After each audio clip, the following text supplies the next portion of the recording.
aí, galera, beleza, beleza? É nóis, Queiroz, vamos lá, garotinho! Para mais um bate-papo aqui no Profi Play, o podcast que veio para bagunçar o coreto, chacoalhar o bambu e trazer a confusão, é ou não é? Que é isso? Como diria o nosso amigo Chacrinha, quem não se comunica se trumbica, certo? Vamos lá, vamos para mais um bate-papo. Hoje é aquele dia de abrir o coração, dia de grandes emoções, não é? É dia de temperar essa tequila aí, porque pode preparar que eu montei uns negócios cavernosos, hein? Trocar o Dreyer pelo... Conta o nome daquele lá que comprou? Domec. É isso aí. Mas enfim, estamos aí, eu não sei que dia que vai sair, mas nós estamos próximos ao segundo turno das eleições. Uma grande discussão no Brasil sobre direita, esquerda, e cor de bandeira, aquela coisa toda. E pensando nisso, vamos fazer o quê? Vamos faturar, né, parceiro? Vamos faturar, porque essa discussão não leva ninguém para lugar nenhum e nós estamos precisando colocar o leitinho na mesa. É isso. Então, vamos falar dos nossos patrocinadores. Segue o baile, garotinho. Gente, a gente não pode deixar de falar do nosso patrocinador, o nosso amigaço, que é o pessoal da Fiori. Fiori é um CPM, e não é o CPM 22, é outro CPM. Apesar de que nós estamos em 22. Apesar de tudo. CPM significa curso por matéria. O que é isso? É uma escola, só que em vez de ter todas aquelas disciplinas convencionais, tem um pacote selecionado de disciplinas. Lá tem redação, matemática, física, química e biologia. Tem aulas particulares e tem o curso completo de cada uma dessas disciplinas. Então você pode fazer um módulo, você pode fazer aula particular, você pode fazer uma, duas ou as 5. E o time de professores é um time de professores top. Lá você vai ter aula com esqui na física, com Leite na matemática, com Inacinho Ninja na química, Ricardo Carioca na biologia e Ricardo Japonês na redação. É um time muito legal. A Fiori, moçada, fica lá na rua Santa Helena, pertinho do Bosque, no número 352 aqui em Marília. O WhatsApp deles é 014 98121 4287. E uma vez por mês, vocês que irem lá fazer um curso, uma aula particular, terão o direito de assistir uma aula de geopolítica ou geografia econômica comigo ou com o Carlos. Os temas são muito variados e atendem justamente essa necessidade de repertório, sobretudo para a realidade do vestibulando, não é verdade? Moleque. E ó, o calor que tá hoje, hein? É direto. E sabe que saindo daqui, já gosta de doce. Mas enfim, seguindo o nosso baile, vamos falar do nosso parceiro de primeira hora. Vamos falar da Zap Autoescola, a melhor autoescola do Brasil. Autoescola piloto de fuga mesmo. É o Sai de Braia. lá, é o Braia, garoto. Ali não tem jeito de errar, certo? Você sabe que o Flavinho tá até pensando em rapar a cabeça pra ficar parecendo o Toreto e tal, pra dar um... Já emagreceu, já trimbolou. Vai tomar umas bombas que a coisa tá pegando. A Zap, ela fica ali na cidade de Garça, na Avenida Doutor Labienio da Costa Machado, número 1145. O telefone da Zap é DDD 14 34710662. Você liga lá, aparece lá, fala com o Flavinho que ele vai fazer um negócio camarada pra você na carta tipo A, tipo B, tipo AB, renovação, reciclagem, a raiz, NASA e o caramba. É sair de lá voando, brevê na veia. Os caras são fortes mesmo. Isso aí, meu guerreiro. E para finalizar, o nosso último patrocinador, no entanto não menos importante, porque traz muita alegria pra gente, é o pessoal da Velutini Gelateria. Moreno, pensa num negócio gostoso. Ó, Gelato e sorvete não é a mesma coisa. Gelato é bem melhor porque tem produtos mais naturais, menos conservantes, mexe com menos química e mais naturalidade. O pessoal da Velutini Gelateria fica lá na Rua Bahia, no número 675, aqui no centro de Marília. Tem o sorvete de amora, que é muito bom. Tem o de abacate, que é muito bom. Tem o de limão siciliano, mais um ninho trufado. Nossa, Meu companheiro. Esse ninho Esse é diferente. criminoso. E não é nem o El Ninho, hein? Rapaz, tem um de doce de leite lá também. Mamãe. Então, gente, você pode ir lá, é muito gostoso, um preço muito honesto, o atendimento é premium, você não vai se arrepender. Você também pode ligar e pedir, o número deles é 014 99687 8724 e o pessoal também está no iFood. Pelo iFood, você pede lá, vem numa embalagem super preparada, o seu gelato chegará numa qualidade inigualável na sua casa, para fazer a alegria da galera. Aproveita que tá calor pra caramba, Nossa primavera senhora. já tá rasgando para você tomar o seu gelatinho. É isso aí. Garoto. Coisa fina. Você sabe que lá é bom demais, né, cara? O tratamento é muito bom. A conversa é ótima. O ambiente. Não, o lugar é tudo fantástico. Mas, enfim, vamos lá, vamos bater um papo. Há algum tempo, você teve uma ideia, e eu acho bastante interessante que você, às vezes, tem algumas ideias, e a minha primeira reação é ser resistente.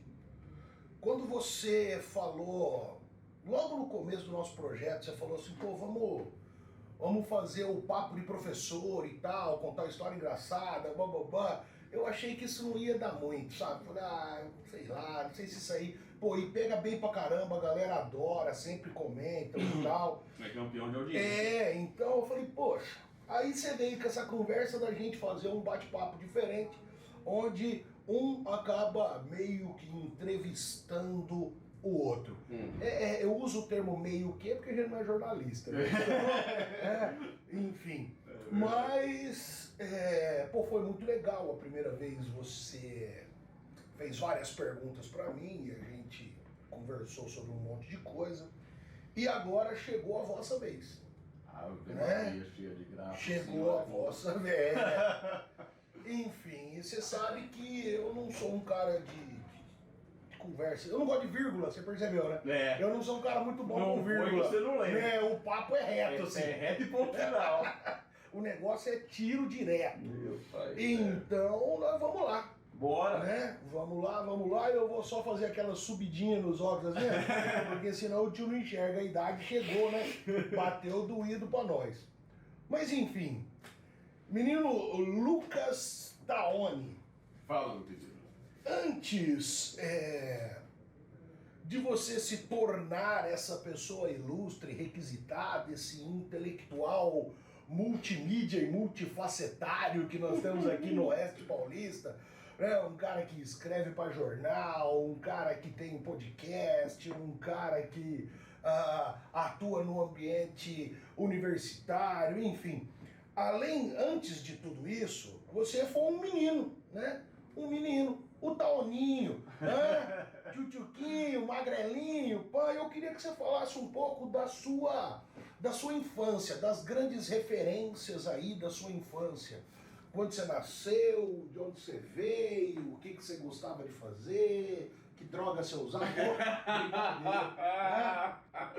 Enfim. Cara, eu nasci no começo dos anos 90, nasci em 1991, que foi o ano que caiu a União Soviética, inclusive. Mas foi por isso abalou as estruturas do socialismo. Embora eu tenha nascido em março, a União Soviética acabou no Natal de 91, né? Foi a declaração oficial do Gorbachev naquela altura, né? E eu nasci no dia 7 de março, 15 para meia-noite, portanto eu sou do signo de peixe, meu ascendente é Sagitário, a minha lua também Ei, moço, deixa eu fazer um paralelo aqui, olha.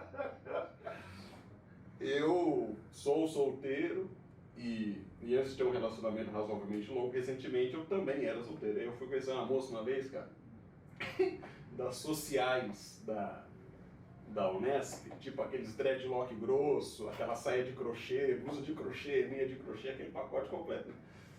Aí a menina pergunta assim, qual que é o seu signo? Eu falei, eu sou de peixes. Ela, nossa, credo, você é passional, você é emocionado, você... Mas me destruiu assim com o negócio do signo. Eu fiquei meio ressabiado, né? Falei, pô, que chato. E ela falou assim, qual que é a sua lua? Eu falei, a mesma que a tua, meu amor, a gente só tem... Qual é o... É esse satélite aí, né? É. Qual o seu ascendente? Falei, por parte de mãe é espanhol, parte de...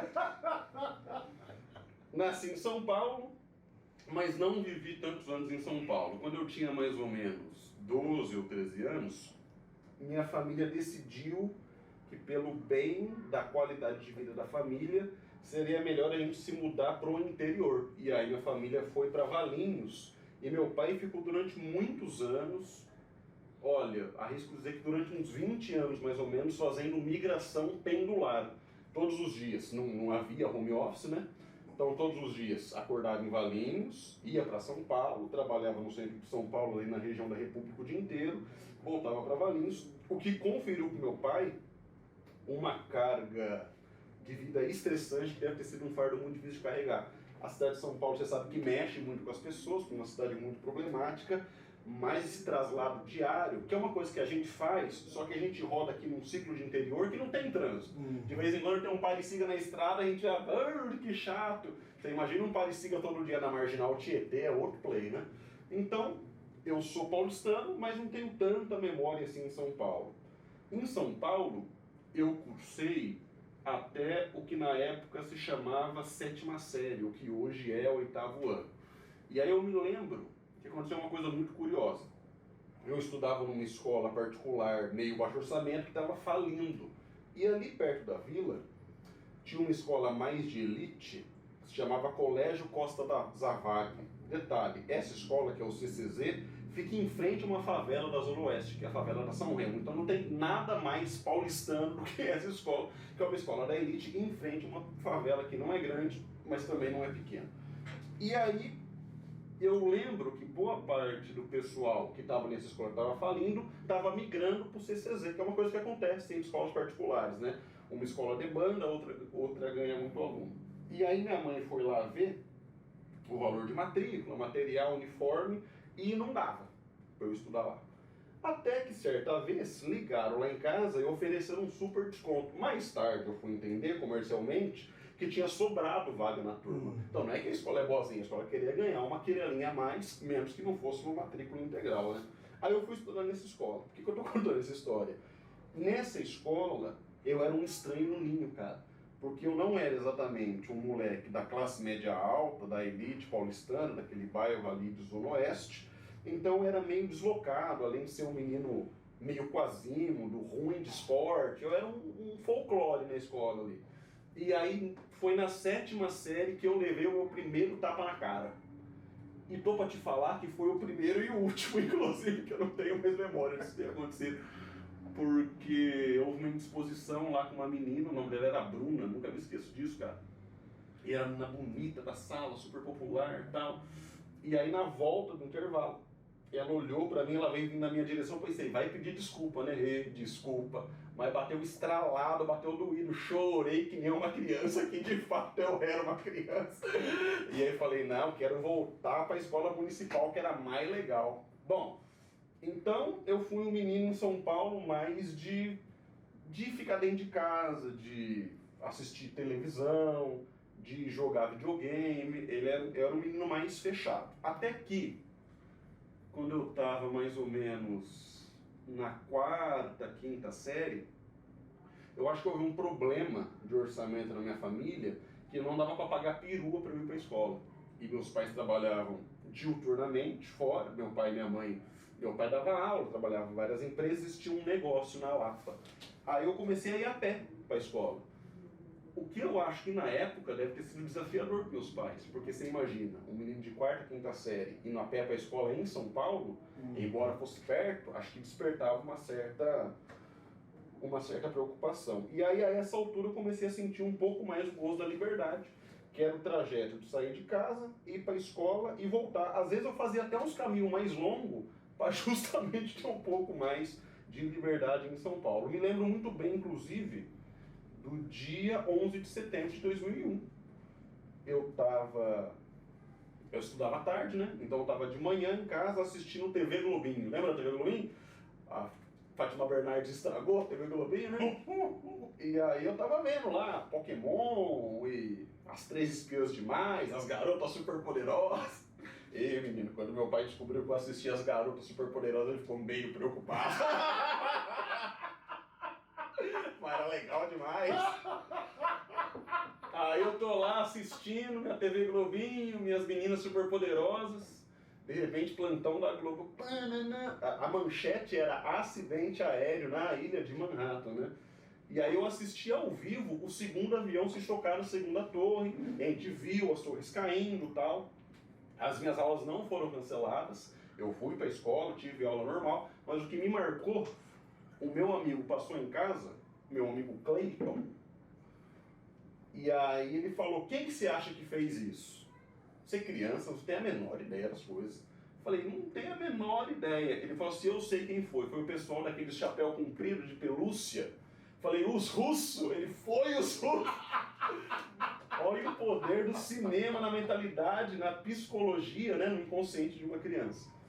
Então eu fui uma criança assim, razoavelmente solitária, um menino meio esquisito. E aí na adolescência aí que eu fiquei esquisito mesmo. Porque eu não tinha muita compatibilidade estética com um grupo de adolescentes, cara.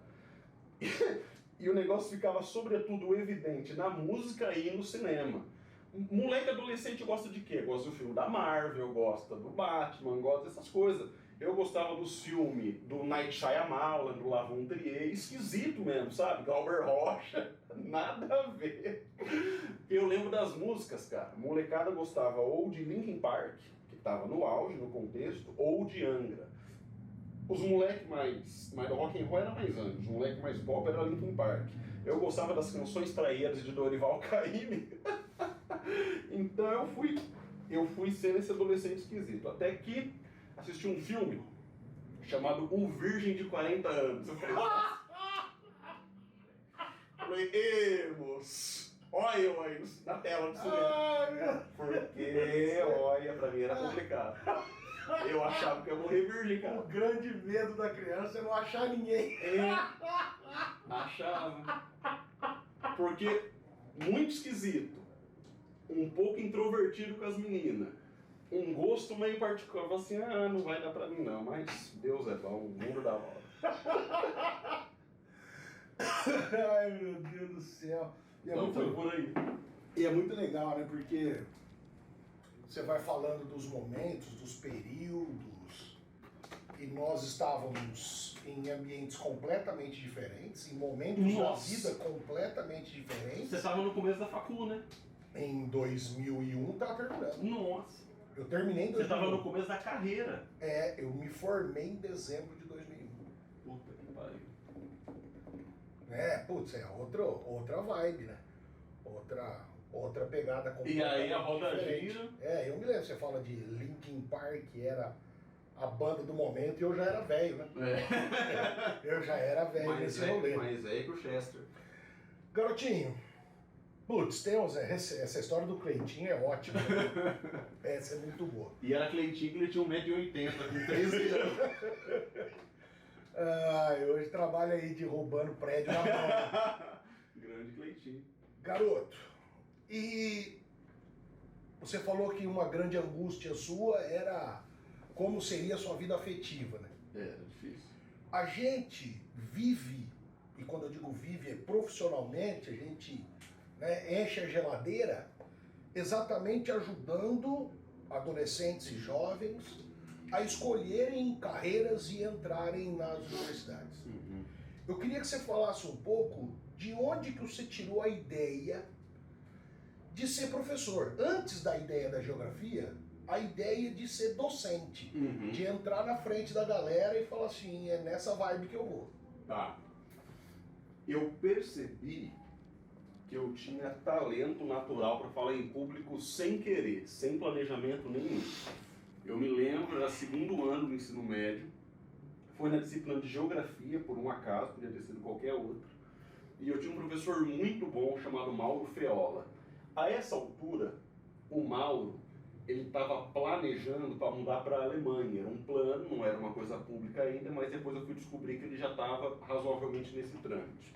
Então ele não estava muito na vibe de dar aula, porque o futuro dele já não estava mais ali, ele já estava com a cabeça em outro lugar.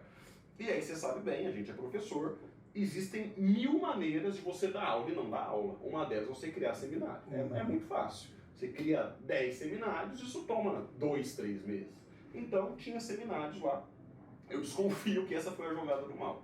Seminário em dupla, que é um negócio que rende ainda mais, né? Porque você fazer 15 duplas, 20 duplas, não acaba essa porra. E aí a minha dupla era eu e o Jean. Meu amigo Jean era meu amigo maconheiro na época, todo adolescente tem um amigo maconheiro, não tem jeito. E aí na hora que chegou, tipo, na véspera ou na antivéspera do seminário, o Jean foi embora, cara. E ele não deu satisfação, não deu nem tchau, foi embora. Eu descobri que ele tinha ido embora por outra pessoa, e eu fui falar com o Mauro, falei, bicho, é em dupla. Minha dupla foi embora. Ele falou assim, problema é seu, agora você vai fazer sozinho. Você vê que era outro contexto de escolarização, né? Se eu virar para um estudante hoje e falar problema seu, lá vou eu perder emprego de novo, né? Eu quero parar com essas coisas. Aí, em volta tinha um grupo de pessoas, inclusive a Renata estava em volta, eu lembrei disso porque eu fui no casamento dela recentemente. Eu falei assim, putz, aí não vai virar nada, vai ser uma merda, o Tony vai apresentar, porque eu era aquela pessoa meio folclórica ainda. Aquilo bateu muito doído no meu ego, cara. Eu falei, não, então, aí eu cheguei em casa, agarrei nos livros, estudei, eu lembro até hoje, o tema era Bacia Sedimentar Amazônica. E na hora que eu fui falar, aquele dia minha voz estava grave. E a semiótica diz que o som mais grave dá uma severidade, dá uma gravidade para a mensagem, que ela fica mais séria. O que passava de aula é uma coisa que cola. Não é à toa que você vai dar aula, você imposta a voz no diafragma, né? É uma técnica. E aí foi muito bom o seminário. Eu fui muito elogiado pelas pessoas, pelo professor, e eu descobri que eu tinha esse talento. Porque eu me comparei com os outros. E eu vi que o pessoal, uns não conseguiram, outros tiveram crise. Teve um pessoal que não falou nada com nada. E o meu foi bom, sem muito esforço. Falei, caralho. Aí eu descobri que eu tinha esse talento. Passou um tempo, no outro ano, eu consegui um emprego, na verdade. Consegui, por intermédio do meu pai, eu fui ser estagiário num escritório de arquitetura e engenharia civil. Esse escritório existe ainda hoje, se chama SNTGEL. O que esse escritório faz? Pega glebas vazias e transforma em bairros. Ou loteia, ou condominiza, que é uma coisa muito normal ali de Vinhedo, Valinhos, Jundiaí, aquelas cidades. Eu fui trabalhar nesse escritório. E vida de estagiário é assim, tem um dia que você está fazendo uma coisa mais ou menos importante, tem um dia que você vai comprar cigarro para não sei quem, tem um dia que você lava a louça. Mas eu fui para esse escritório porque meu pai tem uma ideia que eu concordo com ele. Se um dia eu tiver um filho, eu vou fazer a mesma coisa. Que o mundo do trabalho ensina coisas que a escola não ensina. Por exemplo, ensina você a ser subordinado. E muitas vezes, se você não é patrão, você precisa ser subordinado, não adianta. E aí foi um grande aprendizado. Então eu fiquei com essa vontade de ser arquiteto. Até que eu descobri que serviço de escritório não dá para mim. Porque tem uma monotonia tal no computador e tem uma organização tal das horas de trabalho que aquilo começou a me matar por dentro, cara. Então eu trabalhei nesse escritório mais ou menos de janeiro até novembro, nem preencheu o ano inteiro. Aí eu pedi para sair, justamente para eu poder estudar um pouco mais para as provas de vestibular que estavam chegando. Eu não fiz um último ano de ensino médio brilhante, porque eu já trabalhava e estudava, então eu não passei em nada. Aí eu fiquei numa sinuca, que era assim, eu não consegui entrar em arquitetura, no entanto eu não gosto de escritório, mas eu acho que eu tenho esse talento natural para falar em público. E aí eu fui fazer cursinho, um cursinho em Campinas, que é um cursinho de grande público, chamado Oficina do Estudante. E lá os professores eram brilhantes. E além de serem brilhantes, eles eram bem remunerados, bem quistos, geravam muito sucesso. Então, no cursinho, esse talento natural por falar em público acendeu a vontade de trabalhar profissionalmente com escolarização. E aí foi isso. E aí faltava escolher a disciplina. Eu estava entre geografia e física. E geografia me interessava muito por causa da pluralidade da disciplina. Que mais tarde eu fui descobrir que é uma cagada, né? Porque você tem que dar aula de batólito e você tem que dar aula de Iugoslávia. Então ela tem uma amplitude de temas que você tem que ser um super geógrafo para dar conta de tudo, o que muitas vezes é improvável. E física eu gostava porque eu tinha a impressão que a física previa umas coisas do futuro. Tipo, o carro sai daqui e vai bater lá com qual força. Eu gostava dessa coisa. E aí eu estudava muito, porque o terceiro ano não tinha sido muito bom. E cursinho, na época, começava em março. Então eu sofri um acidente no final de dezembro, eu caí do telhado, eu quebrei o braço. Aquilo me deixou muito melancólico, então eu fiquei janeiro e fevereiro sem estudar nada, tipo uns 60 dias, e comecei em março. E eu percebi que começar em março era pedagogicamente difícil, porque o conteúdo era muito mais comprimido. E aí eu estudava bastante, e a Unesp tinha vestibular de inverno, e tinha o curso de geografia. Aí eu prestei, sem achar que eu ia passar, não tinha duas fases, era uma fase só vestibular, 3 dias, né? No começo de junho, se eu não me engano, e passei na primeira chamada. Aí eu sentei com a minha família e falei assim, olha, eu passei, eu tô com medo de não passar de novo, porque você fica com esse medo, né? E eu tinha um acordo com meu pai, que era fazer 1 ano de cursinho, não mais do que isso. Porque meu pai achava, e talvez ache ainda hoje, tem uma razão para achá-lo, que você fazer cursinho muitos anos pode ser um atraso na sua vida. Dependendo daquilo que você quer fazer da vida, dependendo do seu poder de renda, dependendo de várias circunstâncias. Então o nosso acordo era fazer 1 ano de cursinho. Eu fiz meio ano, passei, eu falei, não, eu vou me matricular, vou lá fazer o curso. Minha família me ajudou muito, me bancou. E aí eu fui para a Unesp de Ourinhos fazer o curso de Geografia numa época de ouro desse curso, que tinha muitos professores bons, enchia as turmas e tal. Aí, na semana subsequente que eu fiz a matrícula, o CACO, que é o cursinho popular, abriu a vaga para a Geografia do Brasil. Então você imagina, era a vaga para dar disciplina de Geografia no curso de Geografia. Então a relação candidato-vaga, para essa vaga em particular, era bem alta. Devia ser, cara, eu não lembro, mas era mais de 40 pessoas para a vaga. E aí eu fui lá, de entrão, e me inscrevi. Eu nunca tinha dado aula na vida, e aí eu ficava dando aula em casa para as cadeiras, falava, bom dia, cadeira 1, vamos tratar hoje da bacia não sei o quê, cadeira 2. E fiquei dando aula para cadeira 1 semana, treinando aula. E aí prestei esse concurso e passei, para minha surpresa. Então, em 2009, quando eu tinha 18 anos, em meados de 2009, eu comecei a dar aula por causa disso. E aí foi tudo um jogo de consequências. A priori, eu entrei era governo Lula, então tinha muito dinheiro na universidade. E tinha muito concurso, o Instituto Federal estava bombando. Então, a priori, eu achei que eu ia dar aula para graduação, na verdade. Não achava que eu ia dar aula para colégio nem para cursinho. Mas aí eu entrei na Unesp, Carlão, era o último governo Lula. Eu saí do mestrado, era governo Temer. Então, uma mudança radical. Então, eu tive que redesenhar meu plano. E nesse redesenho, eu fui caindo para dentro de escola particular e deu no que deu. Foi por aí. É meio que a vontade da vida, né? Cara, isso reiterou uma percepção que eu sempre tive e ela é cada vez mais forte. Planejar muito a vida não dá certo. Eu acho que você tem que ter anseio, meta, tem que ter o seu planejamento, mas planejar a vida no sentido de achar que você está 100% no controle do leme é mentira, cara. E em todos os momentos que eu tive planejamentos para o longo prazo, frustrou. E por contingências que eu não tive o menor controle. Então eu tenho metas para médio e longo prazo, mas hoje eu vou vivendo um dia depois do outro. Um dia depois do outro. É isso aí, filhote. Garotinho, bom, tem muita coisa que eu acho que a gente pode falar, mas eu queria que você contasse aqui uma coisa que eu acho bastante importante com relação à sua trajetória.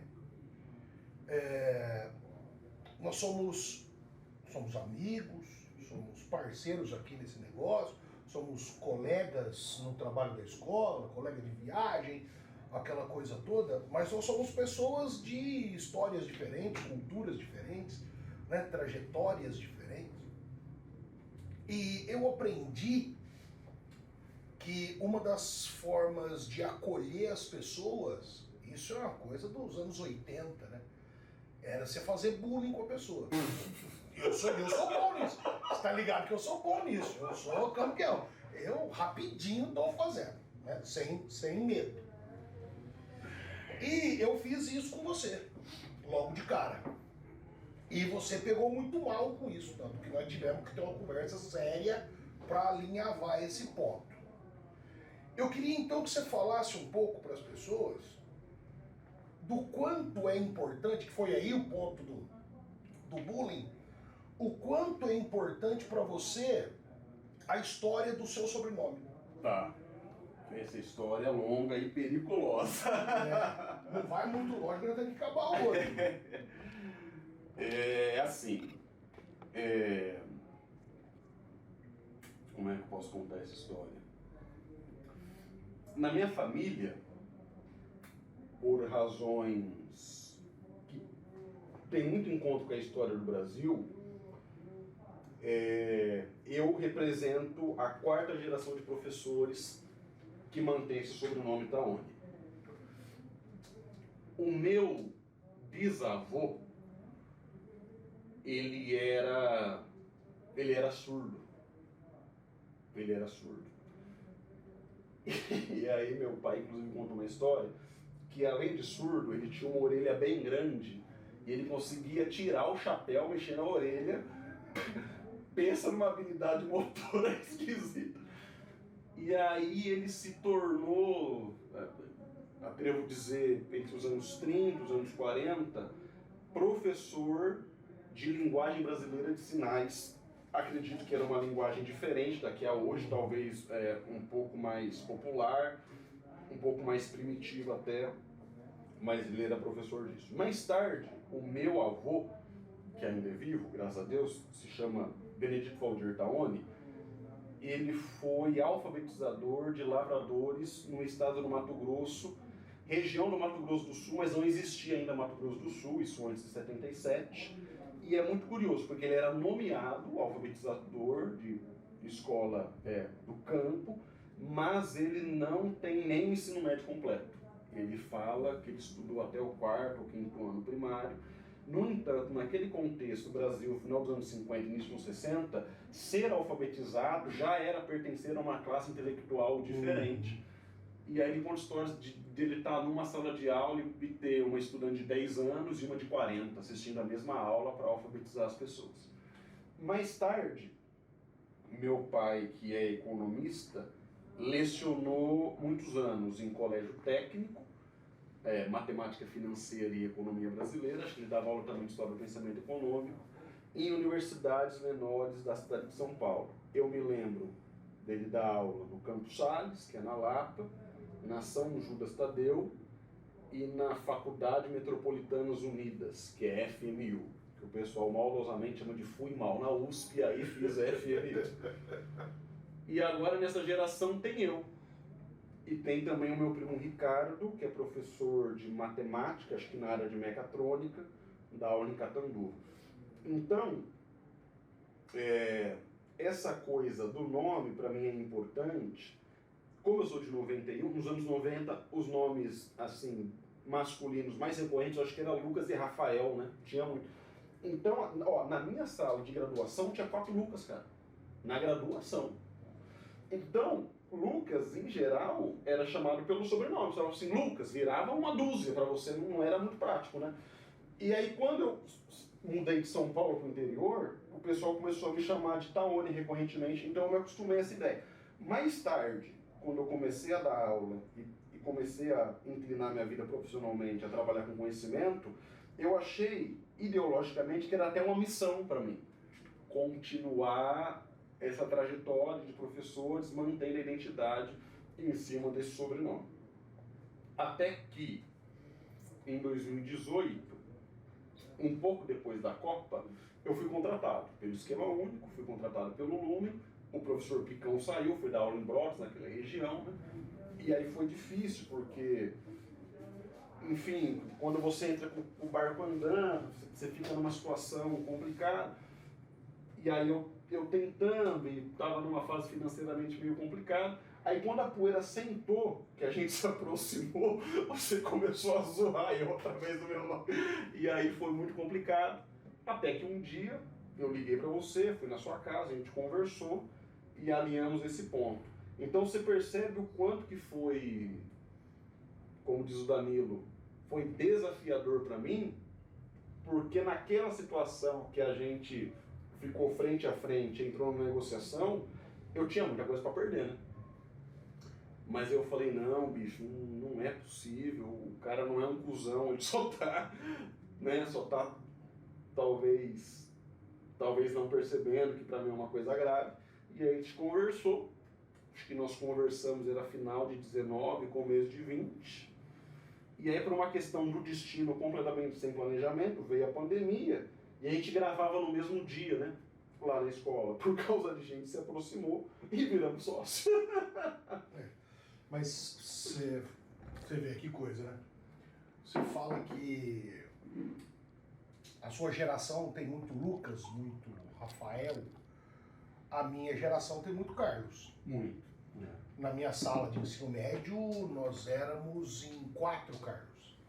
E aí como que se diferenciava um do outro? Com apelido. Você percebe a dinâmica, como é diferente? Geracional, né? Na minha cidade, o meu grupo de amigos, era difícil você ligar na casa do cara porque você não sabia o nome dele. Você só sabia o apelido. E ele ficava constrangido de falar com a mãe e tal. Pô, o cara que é padrinho da minha filha, o apelido dele é Boi. Eu lembro a primeira vez que eu liguei pra ele, né? Liguei na casa dele e tal, a mãe dele atendeu, Dona Vera. Oi, Dona Vera, tudo bem? Eu queria falar com o seu filho. Aí eu não sabia se ele tinha irmão, falei, se tiver irmão agora, não sei o quê. Aí elas, quer falar com o Boi? Falei, isso. Porque se ele ligasse em casa e falasse o meu apelido do meu avô, ele falava, não tem ninguém com esse nome, desligava o telefone. Entendi. Sacou? Então era... mas é outra época, né? Você vê que coisa, eu lembrei de uma história agora, quando eu morava em São Paulo ainda. Eu estava... Deixa eu pensar. Acho que eu estava na 5ª série. E eu estava nessa escola aí, que estava falindo, e é muito louca a história dessa escola. Eu não sei explicar o que aconteceu financeiramente, mas era uma escola que tinha muito dinheiro, era muito grande. Só pra você ter uma ideia, teve um show do Mamonas Assassinas na escola, Mamonas no auge, então era uma escola que tinha grana. E aí essa escola foi falindo, compraram um terreno, demoliram a escola e hoje é torre, condomínio fechado, torre de prédio de domicílio. Eu estudava nessa escola e tinha um menino em particular que não gostava de mim, não ia com a minha cara, e até hoje eu não sei o motivo, o nome dele era Rodrigo. Ele criou um apelido para mim, só que eu não sabia que era para mim, que era Síndrome de LJT, que é Lucas Jurado Tauan. E todo mundo falava da tal da síndrome, gargalhava, e por contágio eu também ria daquela situação, e muito depois eu fui ligar que as iniciais do meu nome, eu peguei mal com aquilo, mas eu não tinha a menor condição de cobrá-lo, eu era um menino magro, quasinho, muito ruim de porrada, então eu só engolia a amargura. Até que a certa altura, olha o que aconteceu, por ele ter descoberto que eu sabia o que significava o tal do apelido, um dia, juro por Deus, na saída da escola, ele me deu uma voadora nas costas, do nada. E você imagina o susto. Você tá feliz e contente, indo embora, pensando no Dragon Ball que você ia assistir, vrau. E aí, do ponto de vista escolar, não aconteceu nada.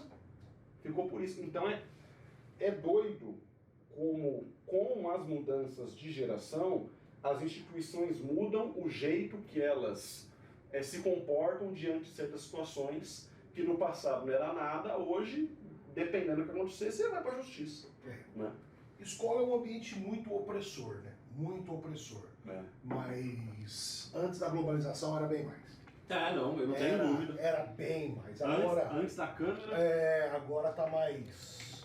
ou menos, né? Menos difícil. Enfim, pra gente terminar, uma das coisas que você falou aqui foi que você tá solteiro, né? Mas que você não é mais aquele menino que tá sofrendo por conta de achar que ia ser o último brasileiro virgem. Uhum. Então eu queria que você falasse agora para nossa audiência feminina, para o público brasileiro e talvez internacional, de repente as mulheres que estão interessadas num homem aí quase grisalho, né, com o cabelo ficando branco, que eu não sei o que é pior, né, você ficar com o cabelo branco ou ficar sem cabelo, enfim, que é uma pegada difícil aí. Mas o que hoje a mulher precisa para conquistar o coração daquilo que é chamado o esquerdomacho brasileiro? Eu não podia perder essa, né, cara? Que boa. O estereótipo do esquerdomacho brasileiro. Eu não tenho coque samurai, não tenho samambaia, mas de resto eu acho que eu tenho. Rapaz, isso é difícil responder. Porque sabe por que é difícil? Eu já namorei algumas vezes na vida, umas 6 vezes ou mais. Eu fico pensando nas companheiras que eu tive, elas são muito diferentes, cara. Elas são diferentes ideologicamente, esteticamente, elas têm diferença de classe, têm diferenças intelectuais grandes entre elas. Então, não sei te dizer exatamente o que faz eu me apaixonar por uma pessoa. O que eu posso dizer? Eu vi um negócio esses tempos. Uma pessoa falou assim, nossa, esse homem falou que ele não gosta de mulher morena. Ele não gosta de mulher com o cabelo enrolado. Ele não gosta de mulher que tem celulite. Aí alguém falou assim, gente, esse cara não gosta de mulher. Fica procurando desculpa, né? Então assim, do ponto de vista estético, eu não tenho nenhuma predileção. Já namorei mulher muito alta, muito baixa, magra, não magra, de todo jeito. Uma coisa que pra mim eu acho atraente, tem até um nome que a psicologia atribui para isso, são pessoas que têm repertório. Mas eu não estou falando de repertório bibliográfico. Pessoa que sabe conversar, que tem um trato bom, que tem história para contar, que tem trajetória, basicamente as pessoas que não são verdes. Porque para mim é muito destesante você estar conversando com alguém com interesses afetivos e do nada você percebe que só você fala. E isso para mim mata, você entendeu? Então eu acho que a coisa mais importante, no meu modo de entender, é que exista um imbricamento no nível das ideias, você tá entendendo? Vai ser muito difícil na minha vida, não vou dizer que é impossível, mas é difícil eu me interessar por uma pessoa que é extremista. Pode ser uma pessoa extremista de esquerda, uma pessoa extremista de direita. Não vai dar certo. Eu não vou conseguir me interessar por uma pessoa que faz parte do Hamas. Isso aí não vai me pegar, certo? Não vai ter jeito. Que faz parte do IRA. Né? O IRA não tem mais. Fez. Então acho que é meio por aí. Uma descente do sendeiro luminoso não vai. Vou te contar uma história. Quando eu cheguei em Marília, o meu Tinder tava voando. Não está mais, mas está. E aí, conheci uma menina, que eu não vou falar o nome dela, por razões éticas, morais, judiciais, mas ela era muito de esquerda. Ela era tipo 3 vezes você era muito esquerda. Os caras de esquerda dizem que eu sou de direita. Nossa, mas ela era completamente canhota, assim. Aí, eu morava num prédio. E aí ela foi lá em casa, a gente tava se conhecendo, se relacionando. E nesse prédio que eu morava tinha uma sacada. E tinha uma vista. E ela foi lá na sacada e ficou contemplando a vista. Falou assim, nossa, é muito legal sacada, é muito legal vista, é muito legal prédio. E começou a elogiar a situação de um prédio, de um apartamento que tinha vista. Subsequentemente, sem fazer transição, ela falou assim, mas a especulação imobiliária está acabando com a cidade de Marília, porque a questão da moradia, lá. E eu falei, mas aí não tem jeito. Porque para ter vista, tem que ter prédio. E para ter o prédio, tem que ter especulação imobiliária. Você gosta da vista, você entendeu? Então, esse tipo de pessoa não pega eu. E aí, cara, é doido. Porque era muito bom se relacionar com essa pessoa, mas isso destesou de uma tal maneira que acabou. O conceito da especulação imobiliária. Tá certo. Acabou no início. É isso aí, gente, é isso aí. Porque, cara, a vida é feita dessas trajetórias. Né? Recentemente, eu conheci uma pessoa que eu fiquei muito interessado. Eu pensei que ia dar super bom. É uma pessoa que trabalha com mídia, não vou falar qual, nem vou falar onde, mas não deu certo, tá? E ela falou assim pra mim, ó, eu não tô no momento bom, você me perdoa, então isso é importante, fala a verdade. Se você quer, fala que quer, se você não quer, fala que não quer. Eu sou ruim de entrelinha, velho. Comecei a falar a frase curta, colocar o ponto. Se você jogar Nada de zap, ficar dando sinal de truco, não não. dá sinal que eu não pego sinal. Pode falar direto o que quer ou o que não quer. Inclusive, muito obrigado aí. Porque você fica no será? Nossa, velho. Já não jogo mais Búzios faz tempo. O velho é no português. Bom, mas é isso, né, bicho? É isso, a vida é isso aí. É muito legal saber essas histórias. A gente podia ficar aqui. Se tivesse uma cerveja, um minduim, o menino Kaique não ia sair daqui hoje. Não deve. Estamos abertos para negócio. E tomar uma braminha nesse calor é hoje. Mas é isso aí, meninas interessadas, Instagram, @professor Taone, podem procurar lá, manda o currículo, né? Como disse Carlão, o RG 18+. Isso, por favor. Né? Na atual conjuntura, se for 21+, é mais melhor, né? Nossa Senhora. Enfim, querido, obrigado. Obrigado eu. Obrigado Satisfação. pela conversa, pela sinceridade. E vamos que vamos, chacoalhar o bambu. Junto. Falou, galera, grande abraço. Grande abraço.